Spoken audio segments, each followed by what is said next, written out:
এই ব্যাপারে একটা চমৎকার প্রশ্ন করেছেন। যদি মনে করি যে আমাদের দেশের টেলিটকের নেটের সমস্যা হয়ে থাকে, আরে ভাই আমার দেশের অন্যান্য যে কোম্পানি আছে ওই কোম্পানিকে বলবেন তাদের যে টাওয়ার, সেই টাওয়ারের সাথে আমাদের দেশের যে টেলিটক আছে তাদের টাওয়ারটা বাধ্যতামূলক লাগাই দেন। এটা তো এমন না যে একটা টাওয়ারের উপরে আটটার সাথে সংযোগ করে দিলেই তো আমাদের দেশের টেলিটকের টাওয়ার সব জায়গায় চলে যায়।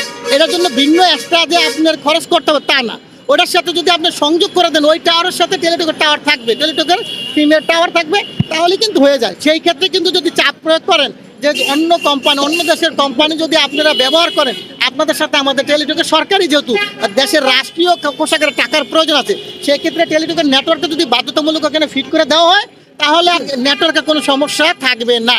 এটা হলো এক নম্বর এলো প্রশ্ন। দ্বিতীয় প্রশ্ন হচ্ছে আপনি যে কথা বলছেন যে আমরা কেন বাধ্যতামূলক টেলিটক ব্যবহার করব। আপনি যদি সরকারি সমস্ত আবেদনের ক্ষেত্রে টেলিটক বাধ্যতামূলক করেন, যেরকম পাসপোর্টের আবেদন ক্ষেত্রে, স্কুলের ছেলে মেয়েদের আবেদন ক্ষেত্রে, চাকরির আবেদনের ক্ষেত্রে যদি টেলিটক শুধুমাত্র বাংলাদেশের টেলিটক সিম দিয়ে সব আবেদন করা যাবে, এবং এই যে ভোটার আইডি কার্ডের আবেদনের ক্ষেত্রে, তারপরে এই যে এনবিআর, এই যে এখন যেটা শুরু হয়েছে এনবিআরের যে রাজস্ব খাত, কোটি কোটি টাকা রাজস্ব খাতে আমরা কর দিতে হয়, সেখানে কিন্তু বর্তমানে রিচার্জের মাধ্যমে, আবেদনের মাধ্যমে কিন্তু সেটা চলে যায় বিকাশ বা অন্য কোনো কোম্পানি থেকে। এই জিনিসটা যদি শুধুমাত্র টেলিটক কোম্পানির কাছে রাখতো সরকার, তাহলে কিন্তু আমাদের দেশের টাকা কিন্তু আমাদের দেশেই থাকতো এবং আমাদের দেশের রাজত্ব মানে রাজস্ব বৃদ্ধি পেত। আমি মনে করি এই পদ্ধতিগুলো সরকারের মানে অনুসরণ করা উচিত, এবং এইভাবেই এই জনগণের এই টাকাগুলো যাতে টেলিটকে ব্যবহার করে সেই ধরনের উৎসাহ প্রচারণা করা উচিত।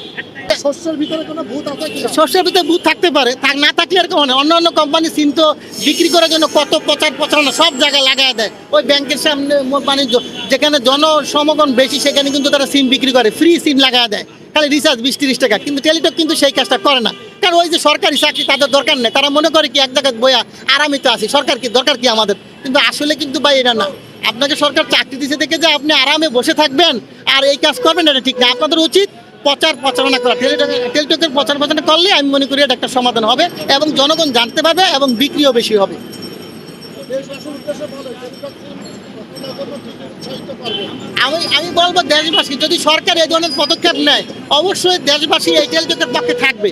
এর আগেও বলেছি, তারা দেশবাসী কিন্তু মনে করে যে আমাদের একটা কোম্পানি থাকা উচিত। এই টেলিটক কোম্পানিটা আমাদের দেশের যেহেতু সম্বল, আমরা অন্য সিমের পাশাপাশি এটা ব্যবহার করলাম, সমস্যা কোন জায়গায়? আমরা অন্য যদি 4-5টা সিম ব্যবহার করতে পারি, টেলিটকের একটা সিম ব্যবহার করলে আমাদের কি সমস্যা হয়ে যাবে? আমি তো মনে করি কিছুই হবে না। অতএব এটা সকলেই এটা উৎসাহ বোধ করে বা নিজের থেকে করবে যদি সরকার সেই ধরনের প্রচার করে, আর বিশেষ করে নেট মানে নেটওয়ার্কটা যদি সমস্যার সমাধান করে।